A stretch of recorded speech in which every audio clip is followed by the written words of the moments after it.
नमस्कार मित्रों, स्वागत है हमारी यूट्यूब चैनल में। आज हम जनरल साइंस में जो केमिस्ट्री सब्जेक्ट है उसके टॉप 50 प्रश्न रिवाइज करने वाले हैं। ये सारे प्रश्न आरआरबी के द्वारा जो एग्जाम ली गई थी उनमें से लिए गए हैं। 2018 से 2022 तक 2023 तक जितनी भी परीक्षा हुई है उनमें से ये सारे प्रश्न लिए गए हैं। आज हम यहाँ पर नॉन मेटल्स एप्लीकेशन यानी कि अधातु तत्व के उपयोग, हाइड्रोजन, नाइट्रोजन, ऑक्सीजन और फॉस्फोरस के प्रश्न रिवाइज करने वाले हैं। हम यहाँ पर सभी प्रश्न टॉपिक वाइज ही रिवाइज करेंगे जिससे आपको रिवाइज करने में आसानी होगी।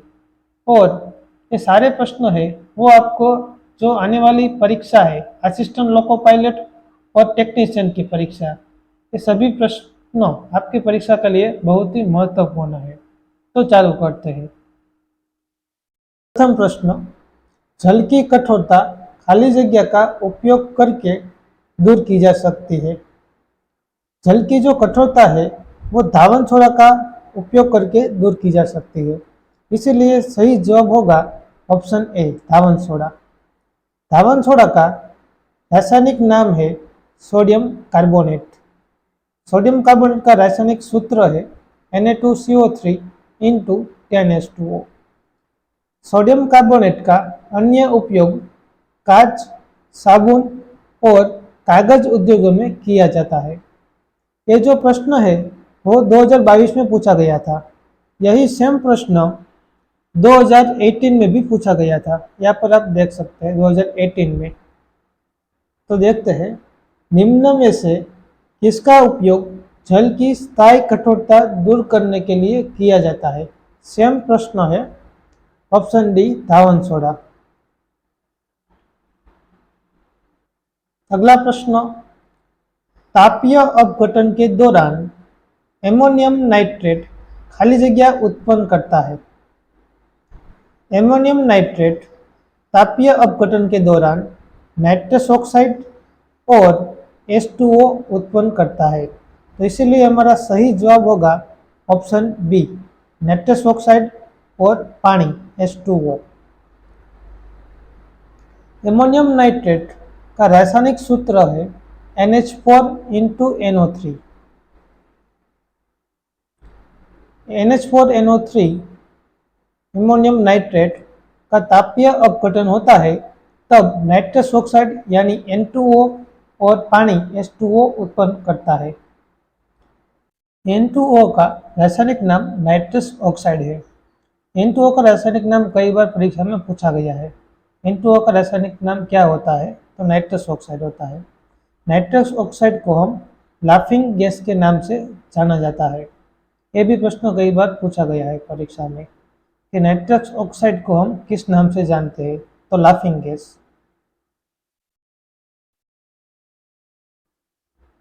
अगला प्रश्न, हाइड्रोजन का इलेक्ट्रॉनिक विन्यास निम्न में से किसके समान होता है।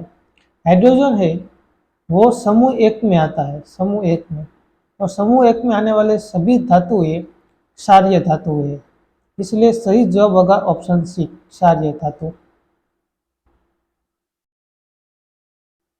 अगला प्रश्न, एल्कोहल सोडियम के साथ अभिक्रिया करके निम्नलिखित में से किस गैस का निर्माण करता है।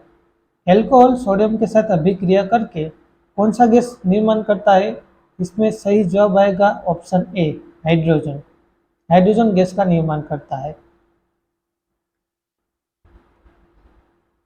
अगला प्रश्न, लवण जल के विद्युत अपघटन के दौरान कौन सी गैस उत्पन्न होती है? इसमें सही जवाब आएगा ऑप्शन डी, हाइड्रोजन। लवण जल के विद्युत अपघटन के दौरान हाइड्रोजन गैस उत्पन्न होती है।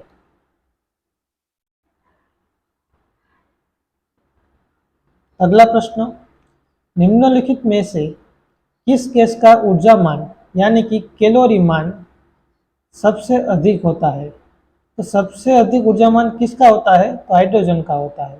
तो सही जवाब आएगा ऑप्शन ए, हाइड्रोजन। नेक्स्ट प्रश्न, ड्यूटेरियम की द्रव्यमान संख्या कितनी है? ऑब्वियसली ड्यूटेरियम यानी 2। इसमें सही जवाब आएगा ऑप्शन ए, 2। अगला प्रश्न, सभी अम्ल धातुओं के साथ अभिक्रिया करके खाली जगह गैस उत्पन्न करता है। तो जो सभी अम्ल है वो धातुओं के साथ अभिक्रिया करके हाइड्रोजन उत्पन्न करता है। तो इसमें सही जवाब आएगा ऑप्शन बी, हाइड्रोजन। सभी अम्ल धातुओं के साथ अभिक्रिया करके हाइड्रोजन गैस उत्पन्न करता है। अगला प्रश्न, निम्नलिखित में से कौन सी गैस धातुओं को तनु अम्लों के साथ अभिक्रिया कराने पर प्राप्त होती है? जब धातुओं को तनु अम्लों के साथ अभिक्रिया कराने पर कौन सी गैस उत्पन्न होती है, कौन सी गैस प्राप्त होती है? इसमें सही जवाब आएगा हाइड्रोजन। हाइड्रोजन गैस उत्पन्न होती है। अगला प्रश्न, जब एक जस्ता धातु के टुकड़े को हाइड्रोक्लोरिक अम्ल में रखा जाता है तो खाली जगह गैस उत्पन्न होती है। तो जब एक जस्ता धातु के टुकड़े को हाइड्रोक्लोरिक एसिड यानी HCl में रखा जाता है तब कौन सी गैस उत्पन्न होती है? इसमें सही जवाब आएगा ऑप्शन बी, हाइड्रोजन। अगला प्रश्न, केवल वे धातुएं ही पानी से हाइड्रोजन को विस्थापित कर सकती है जो धातुओं की प्रतिक्रिया क्षमता श्रृंखला में खाली जगह होती है। धातुओं की प्रतिक्रिया क्षमता की जो श्रृंखला है उसमें जो धातुओं की प्रतिक्रिया हाइड्रोजन के ऊपर है, हाइड्रोजन से ऊपर है, वही पानी से हाइड्रोजन को विस्थापित कर सकती है। इसमें सही जवाब आएगा ऑप्शन बी, हाइड्रोजन से ऊपर।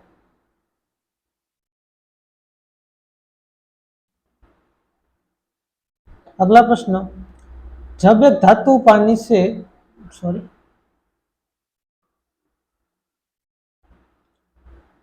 अगला प्रश्न, जब एक धातु पानी के साथ अभिक्रिया करती है तो कौन सी गैस निकलती है? तो जब एक धातु पानी के साथ अभिक्रिया करती है तब हाइड्रोजन गैस उत्पन्न होती है। तो इसमें सही जवाब आएगा ऑप्शन डी, हाइड्रोजन।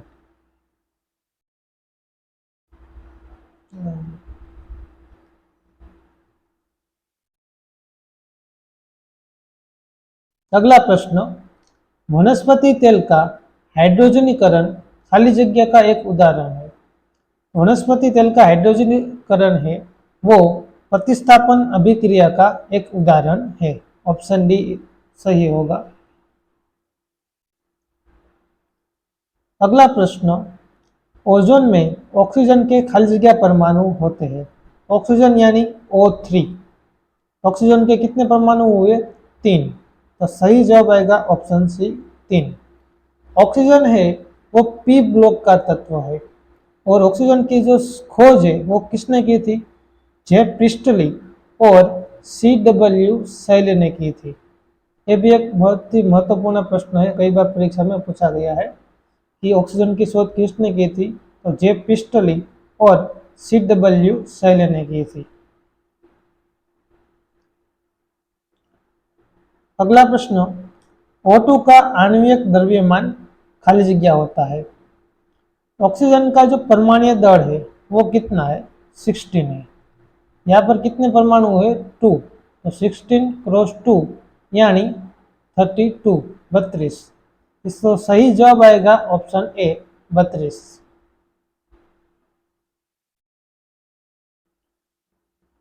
अगला प्रश्न, ऑक्सीजन के अणु में खाली जगह होता है। तो ऑक्सीजन के अणु में एक दोहरा सहसंयोजक बंध होता है। ऑप्शन डी सही होगा। अगला प्रश्न, निम्नलिखित में से कौन सी एक अधातु है? तो इसमें सही जवाब आएगा ऑप्शन डी, नाइट्रोजन। नाइट्रोजन एक अधातु तत्व है।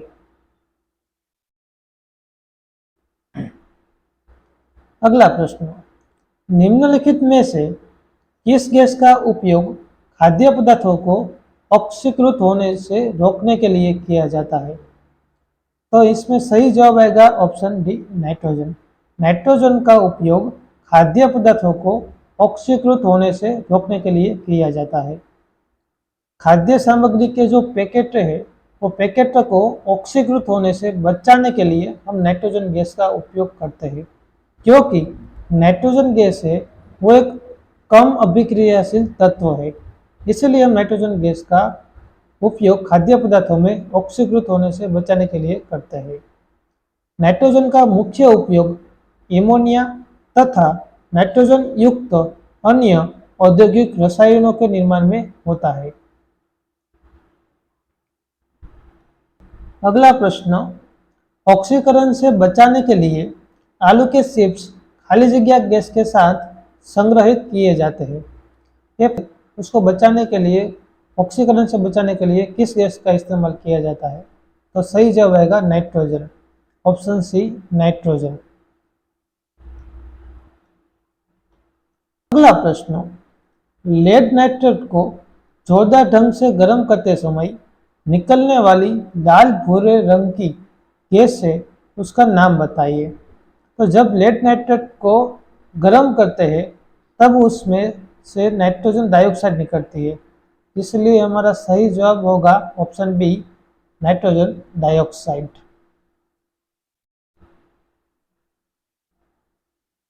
अगला प्रश्न, अमोनिया का व्यावसायिक निर्माण किस प्रक्रिया से किया जाता है, किस प्रक्रिया से होता है?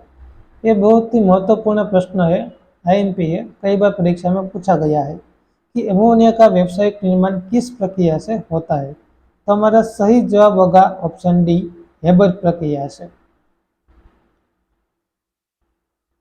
अगला प्रश्न, नाइट्रोजन के निम्न ऑक्साइड में से किसको लाफिंग गैस के रूप में जाना जाता है?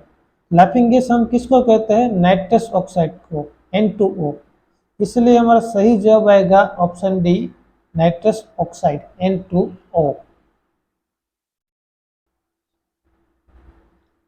अगला प्रश्न, खाली जगह गैस का उपयोग चिप्स को ऑक्सीकृत होने से रोकने के लिए किया जाता है। यह प्रश्न पीछे आ गया है, इसलिए मैं आपको कहता हूँ जो प्रीवियस ईयर के जो क्वेश्चंस है वो हर बार रिपीट होते हैं, ट्विस्ट करके रिपीट होते हैं, सेम क्वेश्चन होता है, वाक्य रचना चेंज करके ही प्रश्न आपको बार बार पूछा जाता है। तो चिप्स को ऑक्सीकृत होने से रोकने के लिए किस गैस का यूज होता है, किस गैस का उपयोग होता है? नाइट्रोजन का, N2, ऑप्शन बी।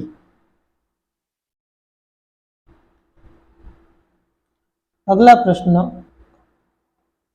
प्रश्न, निम्न में से कौन सा तत्व का दंत चिकित्सकों द्वारा एनेस्थेटिक के लिए स्थानापन्न के रूप में इस्तेमाल किया जाता है? दंत चिकित्सकों द्वारा एनेस्थेटिक के लिए किस तत्व का यूज होता है? नाइट्रोजन या नाइट्रस ऑक्साइड? नाइट्रस ऑक्साइड का यूज होता है, नाइट्रस ऑक्साइड का उपयोग होता है दंत चिकित्सकों द्वारा एनेस्थेटिक के लिए। तो सही जवाब होगा ऑप्शन सी नाइट्रस ऑक्साइड।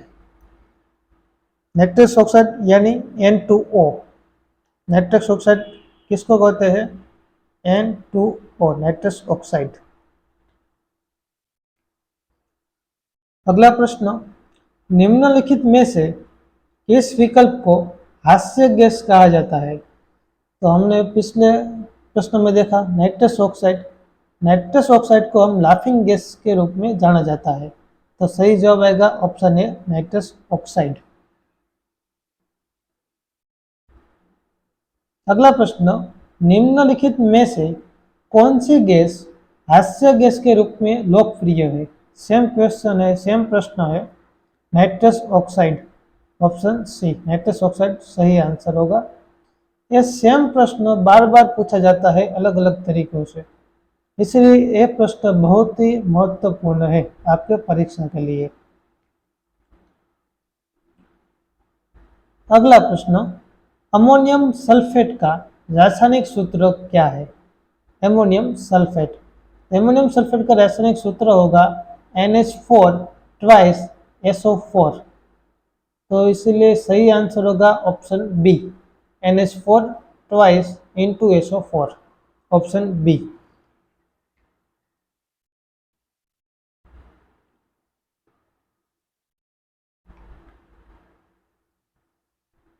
अगला प्रश्न, NO2 का धूम्र खाली जगह रंग में है, इसीलिए सही जवाब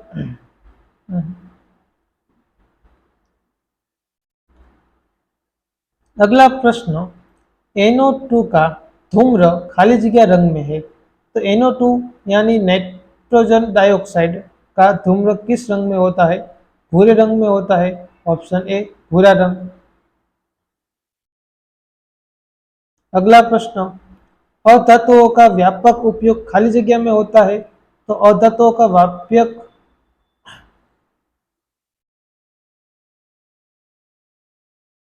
अगला प्रश्न, अधातुओं का व्यापक उपयोग खाली जगह में होता है, तो अधातुओं का जो व्यापक उपयोग है वो हम खाद्य में करते हैं। Option B is the right, option B हमारा सही जवाब होगा। अगला प्रश्न, विद्युत बल्ब में आमतौर पर रासायनिक रूप से निष्क्रिय गैस जैसे खाली जगह भरी होती है, तो विद्युत बल्ब में आर्गोन होता है और कौन सा गैस होता है? नाइट्रोजन होता है। इसी में सही जवाब क्या आएगा? Option A nitrogen. विद्युत बल्ब में हम आर्गोन भी होता है और नाइट्रोजन भी होता है। नाइट्रोजन सामान्यतः एक निष्क्रिय गैस के रूप में विद्युत बल्बों में भरी जाती है। यस, और नाइट्रोजन गैस की जो खोज है वो किसने की थी? रुदरफोर्ड ने की थी। कब की? 1772 में की थी। ये एक आईएमपी प्रश्न है, महत्वपूर्ण प्रश्न है, परीक्षा में पूछा जा सकता है कि नाइट्रोजन गैस की खोज किसने की थी? तो रुदरफोर्ड ने की थी। अगला प्रश्न, एमोनियम सल्फेट का सूत्र क्या है? ये भी प्रश्न दूसरी बार आया। एमोनियम सल्फेट का सूत्र क्या है? NH4 ट्वाइस इंटू SO4, यानी ऑप्शन डी। अगला प्रश्न, तरल नाइट्रोजन का क्वथनांक कितना होता है? तो तरल नाइट्रोजन का क्वथनांक -196 डिग्री सेल्सियस होता है। अगर इसको हम केल्विन में कन्वर्ट करें तो 77 केल्विन होता है। अगर उसको फ़ारेनहाइट में कन्वर्ट करें तो -210 फ़ारेनहाइट होता है। ये तीनों आपके लिए आईएमपी है। परीक्षा में आपको केल्विन में भी पूछ सकते हैं और फ़ारेनहाइट में भी पूछ सकते हैं, इसीलिए आपको ये तीनों करना है। तरल नाइट्रोजन का क्वथनांक कितना होता है? तो -196 सेल्सियस। अगला प्रश्न, इनमें से कौन सी गैस हमारे वायुमंडल के 78% हिस्से को गठन करती है? ये तो सबको मालूम होगा, हमारे वायुमंडल में 78% क्या है? नाइट्रोजन है। ऑप्शन सी नाइट्रोजन। 21% क्या है? ऑक्सीजन है। 0.9% क्या है? आर्गन है। और कार्बन डाइऑक्साइड कितनी है? 0.03%।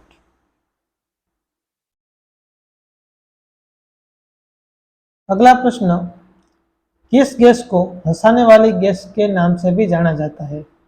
यह प्रश्न कई बार आ गया है, राइट? तो सबको मालूम होगा, option C nitrous oxide.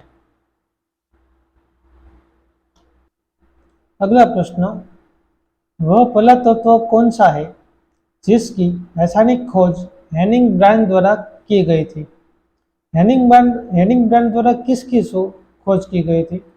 Hanning brand द्वारा फास्फोरस की खोज की गई थी। तो option D is right, option D सही है, फास्फोरस।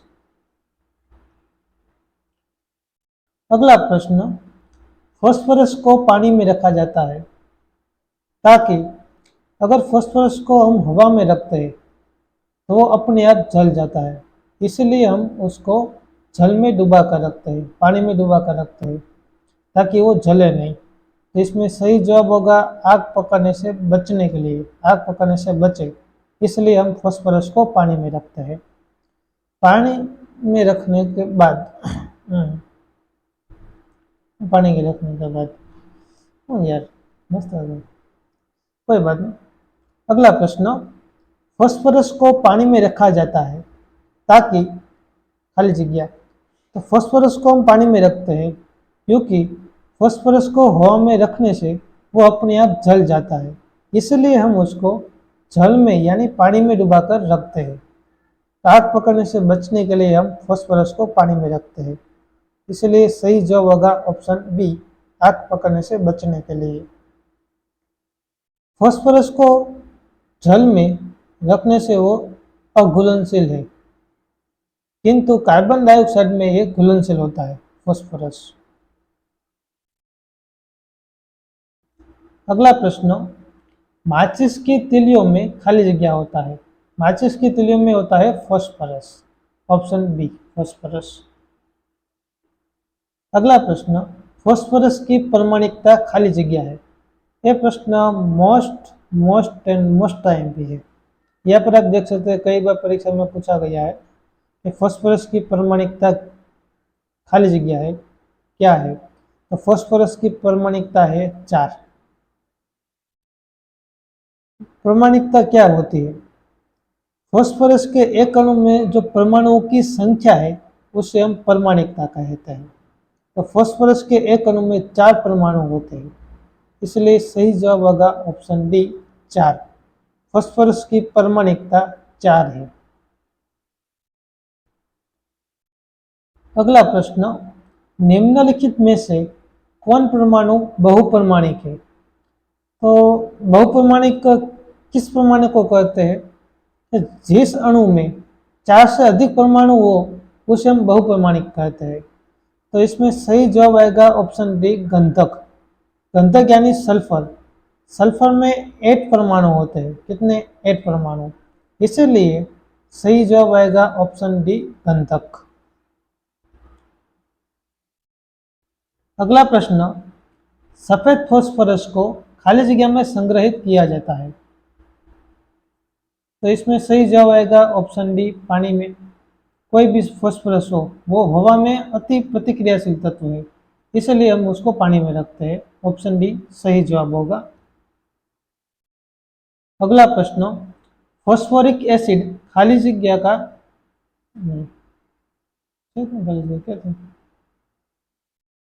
अगला प्रश्न, फास्फोरस अगला प्रश्न, फास्फोरिक एसिड का रासायनिक सूत्र क्या है? तो फास्फोरस क्या होता है?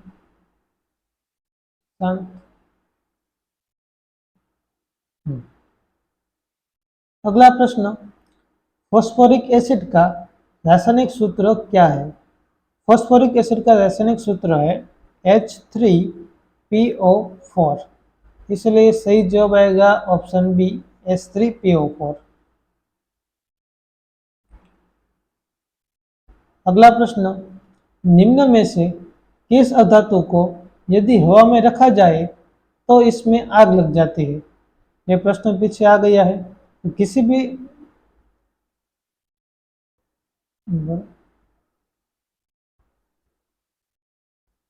अगला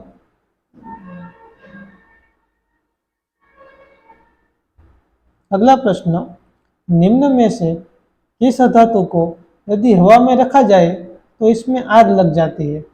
यह प्रश्न हमने पीछे सोल्व कर लिया है। अगर फास्फोरस को हम हवा में रखते हैं तो अपने आप आग लग जाती है, इसलिए सही जवाब होगा फास्फोरस। अगला प्रश्न, ब्लीचिंग पाउडर बनाने में किस गैस का प्रयोग किया जाता है?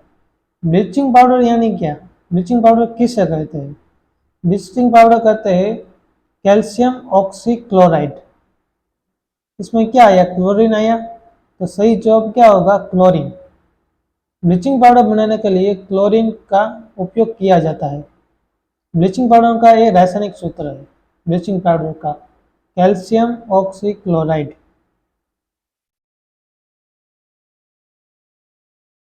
अगला प्रश्न, ब्लीचिंग पाउडर को इनमें से किस प्रकार निरूपित किया जाता है? ये प्रश्न हमने पिछले सोल्व कर लिया कि ब्लीचिंग पाउडर को क्या कहते हैं? कैल्शियम ऑक्सीक्लोराइड कहते हैं। और उसका रासायनिक सूत्र क्या है?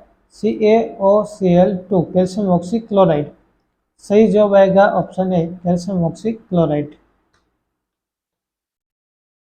अगला प्रश्न, आंशी अपना कपड़ा साफ करने के लिए गलती से डिटर्जेंट के स्थान पर एक अज्ञात विलयन का उपयोग करती है। उसके कपड़ों का रंग फीका पड़ जाता है, तो यह विलयन खाली जगह हो सकता है। कपड़े का फीका रंग पड़ना वो किसकी वजह से है? तो इसमें सही जवाब आएगा ब्लीचिंग पाउडर। ब्लीचिंग पाउडर की वजह से कपड़े का रंग है वो फीका पड़ जाता है। Option C is right. अगला प्रश्न, रोगाणु मुक्त पेयजल बनाने के लिए किस रसायन का उपयोग किया जाता है? रोगाणु मुक्त पेयजल बनाने के लिए किस रसायन का उपयोग किया जाता है? तो हमारा सही जवाब आएगा कैल्शियम ऑक्सीक्लोराइड। Option B.